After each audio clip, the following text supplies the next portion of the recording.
बाद जो अगली बात है वोकेशनल ट्रेनर्स की हड़ताल की। चौड़ा मैदान में ये हड़ताल पर बैठे हैं शिमला में, और वजह यह है कि 31 मार्च को इनका जो एग्रीमेंट है वो खत्म हो रहा है, जिस कंपनी के थ्रू इनको लगाया गया है। अभी जितने लोग काम कर रहे हैं सरकारी स्कूलों में वो 2174 का फिगर है। ये 2013 से 9वीं से 12वीं की जो कक्षाएं हैं उसके लिए इनको अंगेज किया गया था। अब ये कह रहे हैं कि निजी कंपनियों को बाहर का रास्ता सरकार दिखाए और वो हमारे जो शिक्षा विभाग का फ्रेमवर्क है उसके इनको ले लें और उसके तरह से आगे काम करें। शिक्षा मंत्री की अध्यक्षता में सचिवालय में कल बैठक हुई थी, काफी लंबी बैठक चली, लेकिन सहमति नहीं बन पाई, क्योंकि जो ब्यूरोक्रेट हैं या जो अफसर हैं इसमें विभाग में वो जो तर्क दे रहे हैं और जो शिक्षक तर्क दे रहे हैं, ये ट्रेनर तर्क दे रहे हैं, वो दोनों मैच नहीं कर रहे, और इसीलिए इसके लिए इंतजार करना पड़ रहा है कि इसका सोल्यूशन क्या निकलेगा। आज इनके साथ जब दिव्य हिमाचल ने वहां जाकर बात भी की तो इन्होंने क्लियर कहा है कि जब तक इनका काम नहीं होता तो ये नहीं वहां से उठेंगे। अब आने वाले दिनों में क्या चीजें होंगी और क्या इसका रास्ता निकलेगा, क्योंकि शिक्षा मंत्री अपने चुनाव क्षेत्र के दौरे पे चले गए हैं और उसके बाद अब आने के बाद ही पता चलेगा कि आगे क्या होगा। देखिए, अभी जुब्बल में एक चिट्टा पकड़ा गया था 250 ग्राम, और इसकी जो बैक चैनल इन्वेस्टिगेशन हुई तो पंजाब के तरन तारण से पाकिस्तान बॉर्डर के 3 किलोमीटर के अंदर जो ये तस्कर है उसका घर है जहां से ये सप्लाई आई थी, और इसको शिमला पुलिस की टीम ने आज तरन तारण से गिरफ्तार कर लिया है, उसको वापस ला रहे हैं शिमला। और जो पंजाब के पाकिस्तान के बॉर्डर के 3 किलोमीटर के अंदर अगर कोई चिट्टा तस्कर रह रहा है तो इसका मतलब यह कि शिमला के लिए चिट्टे की तस्करी पाकिस्तान से हो रही है, क्योंकि पाकिस्तान बॉर्डर से ये इनको मिलता है, ये आगे सप्लाई करते हैं। और अब ये जो चेन पकड़ी गई तो उसके बाद ये अरेस्ट हुई है पंजाब से, पंजाब क्या पाकिस्तान बॉर्डर से अरेस्ट हुई है, और इसके आने के बाद ये एक बड़ा एक्शन है। इससे पहले शिमला में लगभग 4 या 5 गैंग्स पर शिमला पुलिस की एक्शन आप देख चुके हैं, और उसी कड़ी में ये एक नई कार्रवाई है जिसकी जानकारी हमने आपको दी, और इसीलिए अब सजग रहने की जरूरत है, क्योंकि पड़ोसी देश से जो तस्करी है चिट्टे की उसके कारण ये जो लिंक देखिए आप कहां तक पहाड़ तक चिट्टा पहुंच गया, और वो भी बॉर्डर के एरिया से आके हर जिला की पुलिस को इस तरह की कार्रवाई करनी चाहिए ताकि जो सारी चीजें हैं वो उस तरह से सामने आए और फिर इस पूरे जो नेटवर्क है इसको तोड़ा जा सके। कल मुख्यमंत्री ने ड्रग्स के नेटवर्क को तोड़ने के लिए जितनी प्रॉपर्टीज इन्होंने आइडेंटिफाई की है जो ड्रग्स के कारण बनाई गई है, ये 259 के आसपास का फिगर उसमें था, उनको भी ध्वस्त करने के जो प्रक्रिया है उसको शुरू करने को कहा गया है। दूसरी तरफ एक डोजियर बनाने को कहा गया है जिसको भारत सरकार से भी साझा किया जा सके, और इसमें जो आगामी कार्रवाई सरकार ने करनी है इस कार्रवाई को भी उसी तरह से देखा जा सके। इसीलिए चिट्टे के मामले में सीरियस होने की जरूरत है। अब बात करते हैं विमल नेगी केस की। इन्वेस्टिगेशन के मैटर अभी तक अरेस्ट क्यों नहीं हुई?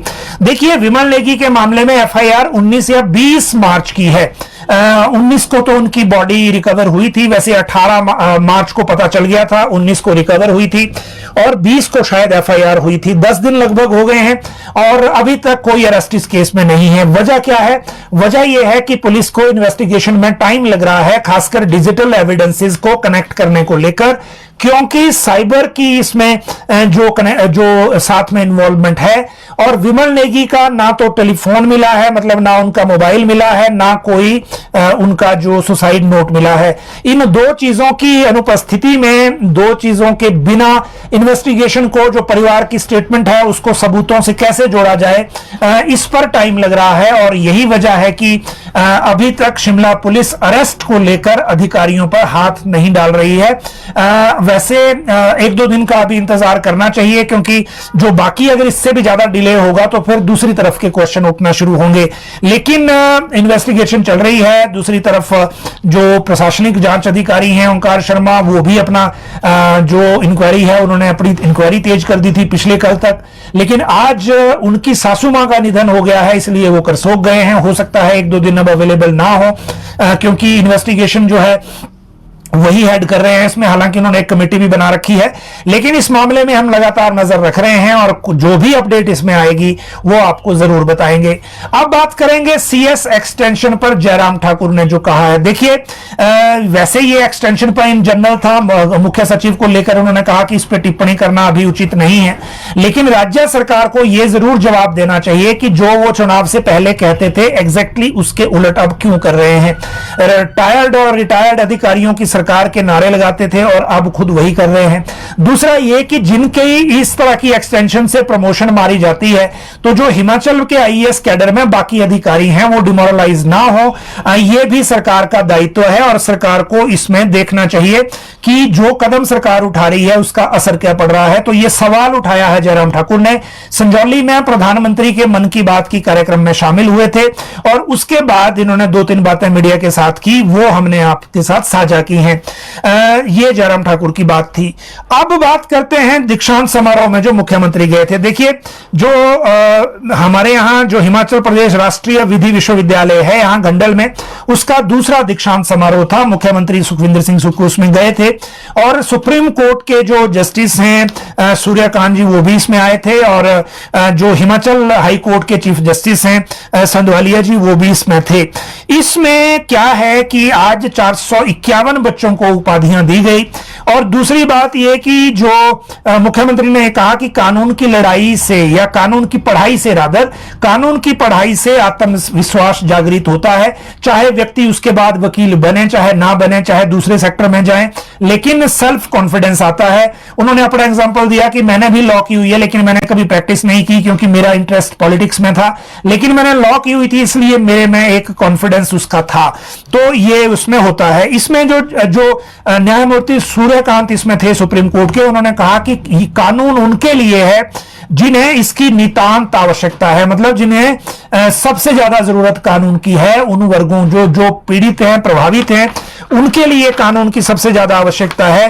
और ये बात इसी कार्यक्रम में सुप्रीम कोर्ट के जज न्यायमूर्ति संजय करोल और हिमाचल हाई कोर्ट के पूर्व चीफ जस्टिस राजीव शकदर को मानद उपाधि से भी सम्मानित किया गया, डॉक्टर ऑफ लॉज के नाम से। और बाकी जो 2018 से 2023 तक के जो मेरिट होल्डर थे उनको भी इसमें जो है वो अवार्ड दिया गया है या उपाधि दी गई है। इसके बाद बात करेंगे आईएएस की एफआईआर में एक्शन की। ये आईएएस अधिकारी हैं सी पालरासु, सेक्रेटरी एग्रीकल्चर अभी हैं और जो इन्होंने एक शिकायत दी थी 3 लोगों के खिलाफ, तीनों कांग्रेस से संबंधित लोग हैं, तीनों सरकारी पदों पर भी हैं, चाहे वो नियुक्ति वाले पद हैं, मतलब जो जिनको बोलते हैं दर्जे वाले पद, दर्जाधारी, यूपी में इसके लिए दर्जाधारी का शब्द है, जिनको नियुक्त करती है बाद में सरकार ऑब्लाइज करने के लिए। तो एक एचआरटीसी में है, एक वाटर कमीशन में है, एक शायद कोऑपरेटिव बैंक में है और सरकार कांग्रेस की है, कांग्रेस के ही लोग हैं, कांग्रेस के ही लोग होने के बावजूद सेक्रेटरी ने आरोप ये लगाया कि मुझे बंद कमरे में धमकाया गया। उसके बाद पहले शिकायत दी, शिकायत रोजनामचा बना, फिर एफआईआर बन गई।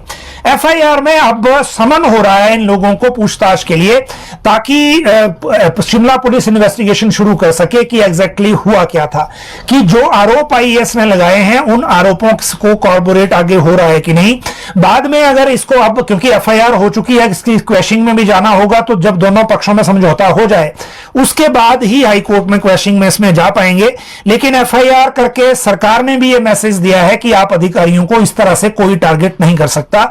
जैसे कि हालांकि यह इंसिडेंट भी जिस तरह की हमें पता लगा है ये विमल नेगी की मौत के बाद ज्यादा ट्रिगर हुआ और वही बातें इस आईएएस के सामने भी इन लोगों ने कही कि आईएएस अधिकारी जो है सीट पे बैठ के डिक्टेटर बन जाते हैं और हिमाचल के एक ईमानदार अफसर को जान देनी पड़ी और वहां से चीजें शुरू हुई, फिर बहस हुई, फिर सारी चीजें इसमें आ गई।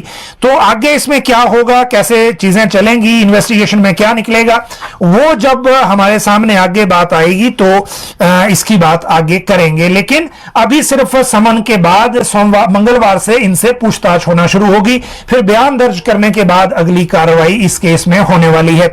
इसके बाद बात करते हैं ट्रांसफर से बैन कब हटेगा। देखिए, राज्य सरकार ने अभी तक पिछले जो वित्त वर्ष है उसमें ट्रांसफर को लेकर बहुत कंजूसी बरती, और यह पहली बार है अरसे से कि चाहे वीरभद्र सिंह की सरकार रही हो, चाहे जयराम ठाकुर की रही हो, कि किसी सरकार ने ट्रांसफर पर बैन लगाकर उसका पालन भी किया। एजुकेशन में जिस विभाग में कभी ट्रांसफर बंद नहीं होती थी, उस विभाग में भी ट्रांसफर इस पीरियड में नहीं हुई।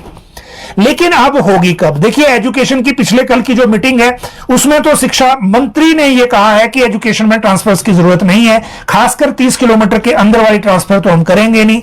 एक बात उन्होंने पहले कही थी कि म्यूचुअल ट्रांसफर भी नहीं होगी, लेकिन बाद में एक दो ट्रांसफर ऑर्डर मैंने वेबसाइट पर देखे थे जो 2 या 2.5 किलोमीटर के अंदर ही म्यूचुअल ट्रांसफर वाली गेम चल रही थी उसमें।